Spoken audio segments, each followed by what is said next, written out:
ध्यान दो बेटा, क्वेश्चन कह रहा है ABCD is a rhombus and PQRS are the midpoint of side ABBCCDD। तो बेटा पहले एक रोम्बस बना लेते हैं।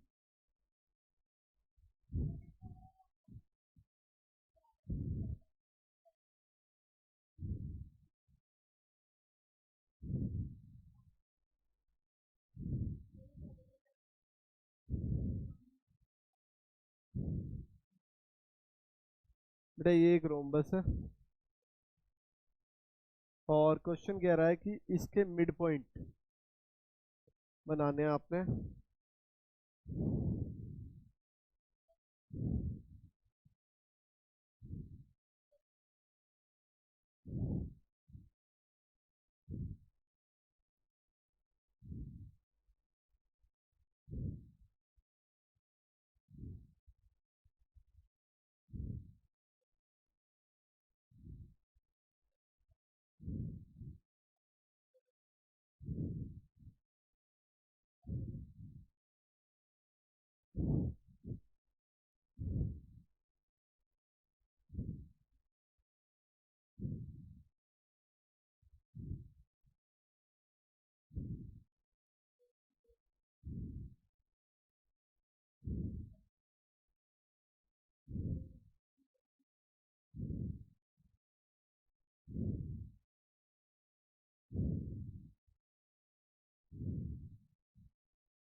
बनाओ बेटा, कह रहा है ABCD इज ए रोम्बस, तो यहाँ पे नाम दे देते हैं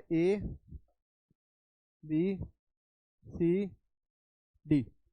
कह रहा है PQRS are the mid point. तो बेटा पहले ABCD में P पहले और वहां पे पहले क्या है, तो AB पे बनेगा P और Q किस पे बनेगा, ऐसे ही R और S। ये बन गई फिगर। आगे कह रहा है ये सारे मिड पॉइंट है और आपको शो करना है कि क्वाड्रिलेटरल PQRS एक रेक्टेंगल है। ठीक है बेटा, रेक्टेंगल प्रूव कर देंगे। पहले बेटा डायगोनल बना लो, तो पहला डायगोनल ड्रॉ करो।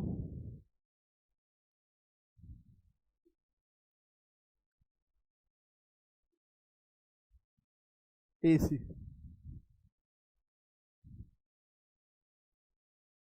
ठीक है बेटा, पहले AC डायगोनल बना के कर देते हैं, फिर BD डायगोनल बना के कर देंगे। AC डायगोनल बना के करेंगे तो RS और PQ इक्वल और पैरेलल आ जाएगी इजीली, जैसे पहले वाले क्वेश्चन में आई थी। तो एक पार्ट हो जाएगा। और जब आप दूसरे वाले डायगोनल से करोगे तो फिर PS और RQ आपस में इक्वल आ जाएगी और पैरेलल आ जाएगी, जिससे PQRS एक पैरेललोग्राम तो प्रूव हो जाएगा।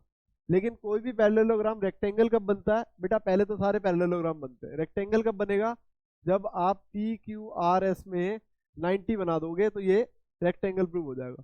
तो अभी आपको दो चीजें क्या करनी है, अपोजिट साइड्स इक्वल प्रूव करनी है, पैरेलल भी प्रूव करनी है, और इसके वर्टिसेस PQRS पे 90 प्रूव करना।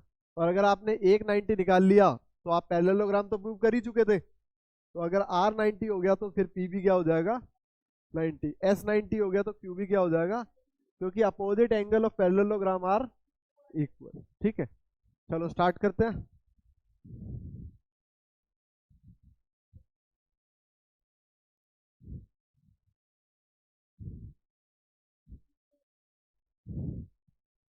लिखो बेटा, इन ट्रायंगल ABC, इसमें मिड पॉइंट क्या है बेटा, P एंड Q। ये बेटा Q है, आर मिड पॉइंट्स।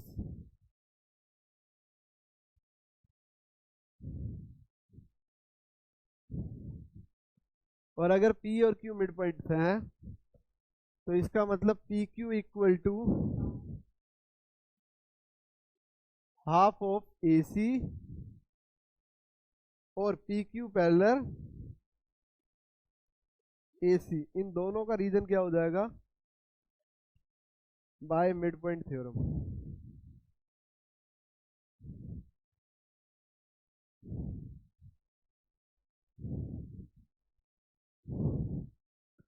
आगे बढ़ते हैं बेटा अगले ट्रायंगल की तरफ। इन ट्रायंगल ऊपर की तरफ जाएंगे अब। ए सी डी, यहां पे बेटा S and R are mid points. S और आर मिड पॉइंट्स हैं, तो बेटा एस आर हो गया इसमें equal to half of A C, और एस आर हो गया पैरेलल, और बेटा रीजन हो गया दोनों में by mid point theorem.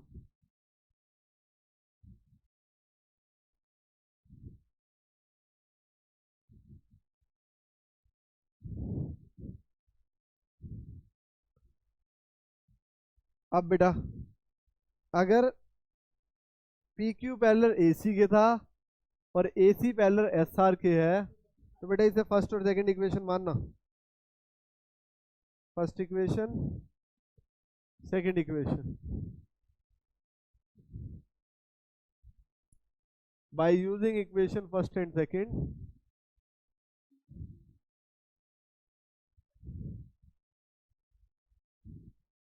P Q equal to S R और P Q parallel to S R. Parallel भी हो गया, इक्वल भी हो गया।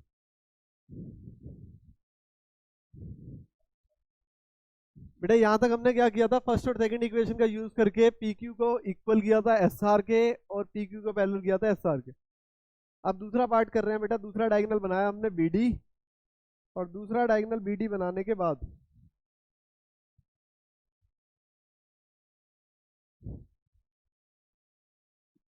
अब आप लिखो ये वाला triangle, in triangle B C D. बेटा बी सी डी ट्रायंगल में आर और क्यू मिड पॉइंट है, लिखो R and Q are mid point.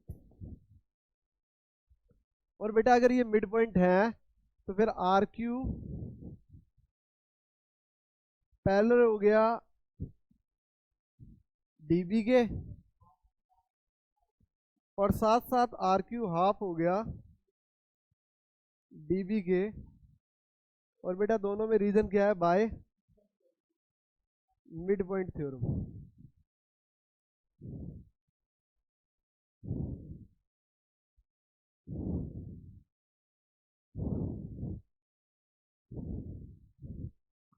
ठीक है। अब इसके बाद ऐसे ही एक एबीडी ट्रायंगल ले लो, जैसे इसमें लिया था इसे मान लो बेटा थर्ड इक्वेशन। इन ट्रायंगल, अब बीडी डायगोनल के इस साइड वाला ए बी डी, अगर ए बी डी लेंगे बेटा तो यहाँ पे एस और पी मिड पॉइंट है, S and P R mid points.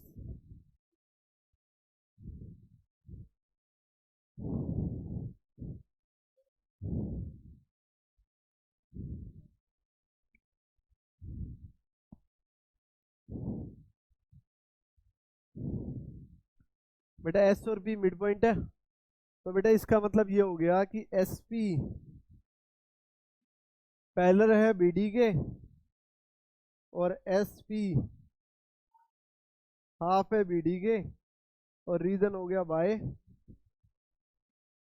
Mid point theorem.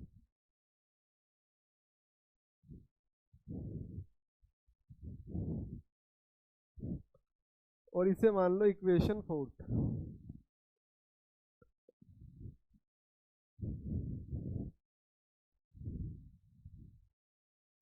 ठीक है। अब करेंगे from equation third and fourth.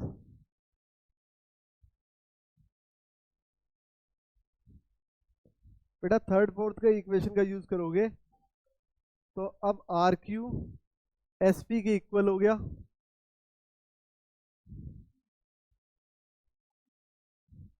और साथ साथ पैरेलल भी हो गया एस पी आर क्यू के।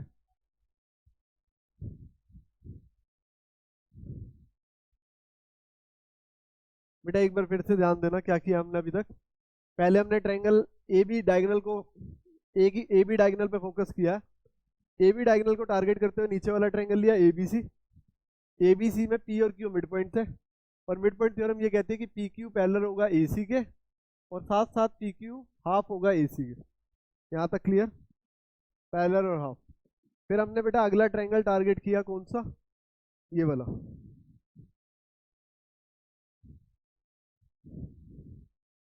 इन triangle A C D triangle के अंदर बेटा ए सी डी क्यों लिया, पहले हमने ए सी डायगोनल के नीचे वाला लिया था, अब ए सी डायगोनल के ऊपर वाला लिया।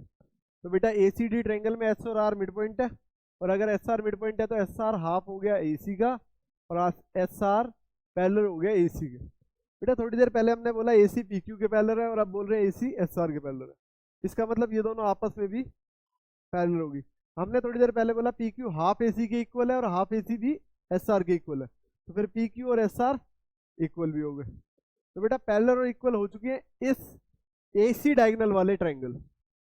अब हम बी डी वाले ट्रायंगल पे जा रहे हैं। तो बेटा बी डी वाले ट्रायंगल एक बार हमने लिया है बी डी और सी के साथ, तो फिर बेटा हमने बोला आर और क्यू मिड पॉइंट है, तो फिर आर क्यू हाफ हो गया बी डी का, और आर क्यू पैरेलल हो गया बी डी के बाय मिड पॉइंट थ्योरम। अब बेटा बी डी डायगोनल के दूसरी तरफ आ गए, ए बी डी। अब हमने बोला यहाँ पे एस और पी मिड पॉइंट है, एस और पी मिड पॉइंट है, तो एस पी हाफ हो गया बी डी के, और एस पी पैरेलल हो गया बी डी के। अब बेटा हम ये बोल रहे हैं कि B D parallel R Q के था, और B D parallel S P के है, तो आर क्यू और एस पी आपस में पैरेलल हो गए। और बेटा हाफ बी डी इक्वल था आर क्यू के, और हाफ बी डी इक्वल था एस पी के, तो आर क्यू और एस पी भी इक्वल हो गए। अब बेटा क्या हो चुका है, ये जो मैं ब्लू वाली लाइन से बना रहा हूँ, ये लाइन इसके इक्वल और पैरेलल हो चुकी है। सेम ऐसे ही ये वाली लाइन इसके इक्वल और पैरेलल हो चुकी है। ठीक है, अब क्वेश्चन हमें कह रहा है कि हमें रेक्टेंगल प्रूव करना है, किसको, पी क्यू आर एस को। तो पी क्यू आर एस में से किसी एक पे भी अगर आपने 90 प्रूव कर दिया तो पूरा रेक्टेंगल 90 हो जाएगा, रेक्टेंगल प्रूव हो जाएगा, चारों एंगल 90 हो जाएंगे। तो बेटा अब हम क्या करेंगे, ध्यान दो। हम ये कह रहे हैं कि आर क्यू बी डी के पैरेलल था, देखो लिखा हुआ है ना, आर क्यू बी डी के पैरेलल था। और अगर आर क्यू बी डी के पैरेलल है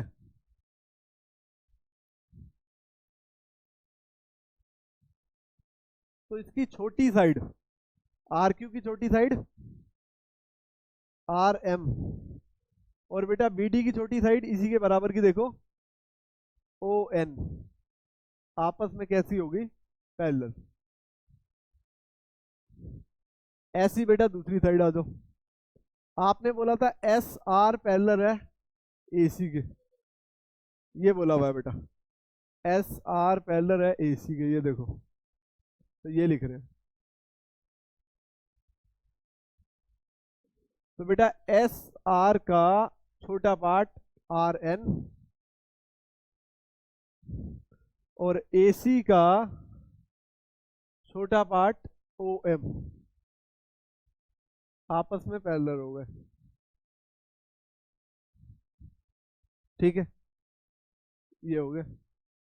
अब ध्यान दो, हम ये कह रहे हैं कि आर एम पैरेलल है ओ एन के, यही बोल रहे हैं ना हम कि आर एम पैरेलल है ओ एन के, और हम साथ साथ ये भी बोल रहे हैं कि आर एन पैरेलल है ये वाली साइड ओ एम के।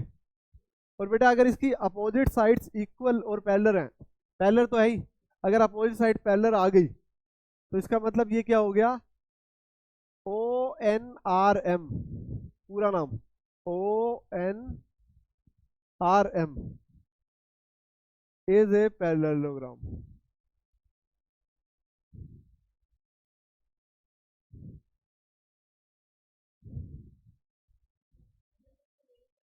और अगर ये पैरेललोग्राम हो गया तो बेटा हमें पता है पैरेललोग्राम के अपोजिट एंगल इक्वल होते हैं, तो एंगल ओ और आर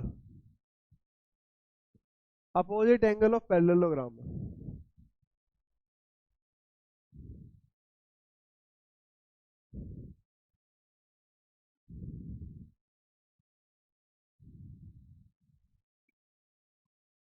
नहीं बेटा ये रीजन मत दो, ये लिखो angle O plus angle R equal to 180। ठीक है, अब लिखो अपोजिट एंगल्स ऑफ पैरेललोग्राम।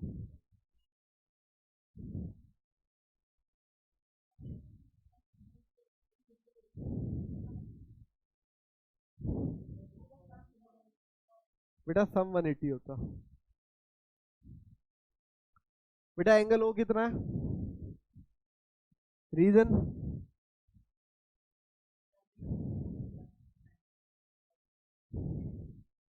यहाँ लिखो एंगल ओ 90 और इसका रीजन देना पड़ेगा आपने को।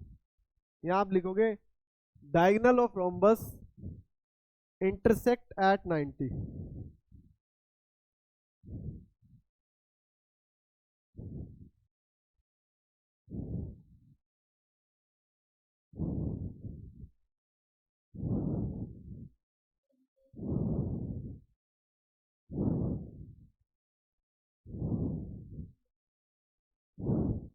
तो बेटा एंगल ओ प्लस आर में ओ को आप 90 पुट कर दो,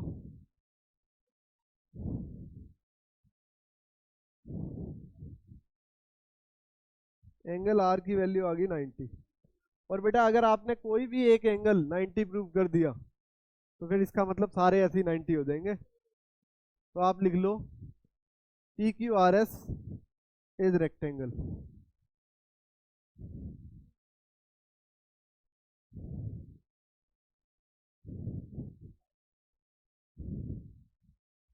नोट करो बेटा।